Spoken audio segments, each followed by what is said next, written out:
Morning. मी निघालोय आत्ता एवढं सर्व घालून महेश्वर मध्य प्रदेश येथे. तुम्हाला सर्वांनाच माहिती आहे, ज्यांना माहीत नाही त्यांनी गुगलवरती महेश्वर सर्च करू शकता. महेश्वर हे असं ठिकाण आहे जे महाराष्ट्रातले जे राजे होते मल्हारराव होळकर, त्या मल्हारराव होळकरांच्या ज्या पत्नी होत्या अहिल्याबाई होळकर, त्यांचा घाट तिथे खूप प्रसिद्ध आहे. तर मित्रांनो, आर्किओ एक्सप्लोर नाशिक या यूट्यूब चॅनलवरती आपल्या सर्वांचं स्वागत आहे. ज्या प्रकारे आपण मागेच बघितलं की मी एक गोप्रो घेतला होता आणि त्यावेळेला तुम्हाला सांगितलं होतं की त्यावेळेलाच मी सांगितलं होतं की मोटो ब्लॉगिंगसुद्धा सुरू होणार आहे.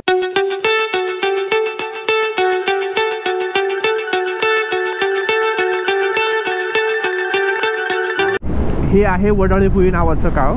वडाळी भुईमध्ये आपल्याला धोडंबे नावाचं एक खूप सुंदर मंदिर बघायला मिळतं. त्या मंदिराचे जे फोटो आहे तुम्हाला मी इथे दाखवतो. तसंच तुम्हाला अजून काही फोटो बघायचे असेल तुम्ही इंटरनेटवरती जाऊन सुद्धा बघू शकता. धोडंबे या गावामध्ये आपल्याला जे 64 योगिनी आहेत त्या 64 योगिनींपैकी काही प्रकार या गावामध्ये बघायला मिळतात आणि मंदिराची जी कंडिशन आहे ती थोडीशी खराब आहे. तर आता इथून आपल्याला चांदवड हे गाव लागतं. ज्या प्रकारे तुम्हाला मी आधी सांगितलं की अहिल्यादेवी ज्या होत्या त्या सासरवाडीला ज्या वेळेला जायच्या त्यावेळेला जात असताना कुठेतरी मुक्काम पाहिजे म्हणून त्यांनी इथलं चांदवडमधला होळकरवाडा रंगमहाल हा घेतला होता आणि त्या होळकरवाड्यामध्ये अहिल्यादेवी होळकर बरेच वर्ष राहिलेले आपल्याला पुराव्यानिशी दिसतं. जर समजा या वाड्याचा विचार जर केला तर वाड्याचं जे बांधकाम आहे ते बांधकाम बेसाल्टमध्येच आहे. त्यासोबतच आतमधलं जे आर्किटेक्चर आहे ते आर्किटेक्चर आपल्याला मुस्लिम आर्किटेक्चरमध्ये बघायला. आपण आत्ता मालेगाव या शहरामध्ये प्रवेश करतोय. नाशिकपासून साधारण 100 ते 110 किलोमीटरवरती हे मालेगाव आहे. मालेगावमध्ये आपल्याला ऐतिहासिकदृष्ट्या खूप महत्त्व असलेले किल्ले बघायला मिळतात. त्यापैकी एक भुईकोट किल्ला इथे आहे. भुईकोट किल्ला जर पाहिला तर आत्ताच्या सद्यस्थितीमध्ये आजूबाजूला खूप मोठ्या प्रमाणावरती अतिक्रमण झालेलं आहे. म्हणजे जर समजा पुरातत्वाच्या नियमानुसार जर बघितलं तर पुरातत्वाच्या प्रत्येक मॉन्युमेंटच्या बाहेर साधारण 300 मीटरमध्ये आपल्याला कुठंच बांधकाम करता येत नाही. पण इथे आपल्याला पूर्ण भिंतीलगत आपल्याला झोपड्या किंवा घरं वगैरे झालेले दिसतात. आणि जर किल्ल्याचा विचार जर केला तर किल्ला खूप सुंदर आहे. म्हणजे आपण जर समजा राजस्थान किंवा जयपूर साईडला जे भुईकोट किल्ले आहेत त्या भुईकोट किल्ल्यांची जशी रचना असते तशी रचना आपल्याला या मालेगावमधल्या किल्ल्याची बघायला मिळते. धुळ्यापासून पुढे आल्यानंतर इथे आहे सोनगीर नावाचं एक गाव. सोनगीर हे जे आहे हे या किल्ल्यावरून गावाचं नाव पडलेलं आहे. समोर जो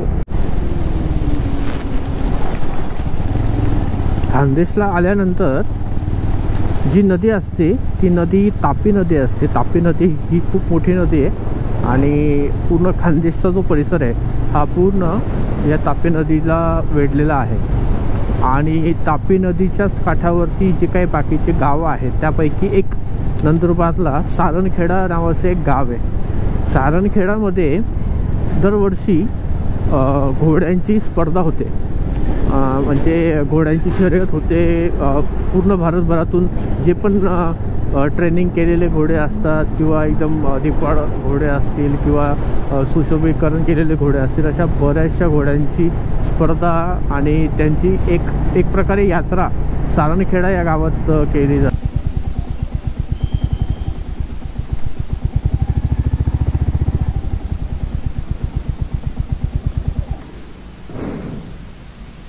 हे विजयसनी माताचं मंदिर आहे.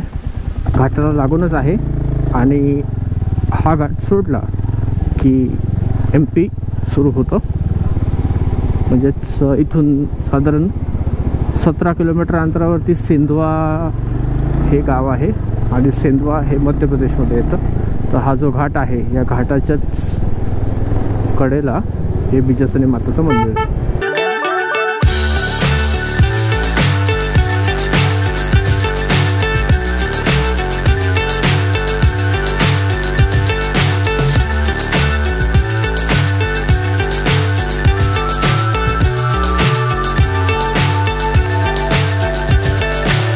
So high I'm hypnotized. What's up is down, what's left is right.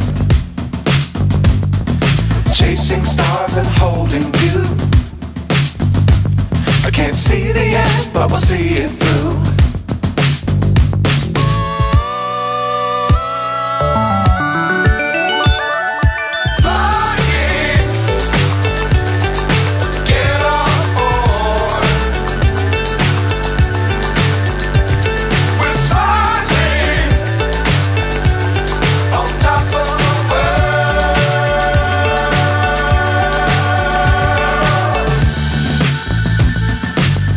Times don't fly too high. Be sure to keep the ground in sight. Fly forever if you keep it tight. Love the world, but keep the sky on your mind.